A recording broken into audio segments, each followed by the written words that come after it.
Короче, у меня появился стук в передней подвеске, и сейчас будем разбираться, в чем там причина. Срывай по-быстрому гайки с колес. Домкратимся.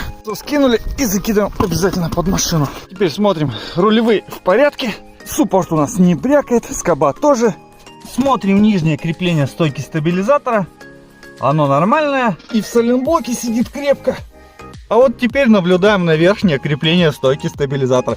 И оно, блин, как так-то открутилось. Кстати, протягивал я их капец как сильно, но вот так они открутились. И сейчас это будем исправлять. Откручиваем до конца гайку. Берем быстрый очиститель, он же ремонтный обезжириватель. И пробрызгиваем резьбу и нашу гайку. Теперь берем вот такой Астрахим герметик фиксатор разъемный. Наносим на резьбу гайки. Ну и также на резьбу болта. Накручиваем гаечку. Ну и протягиваем. Ну и вот теперь такая проблема точно не повторится.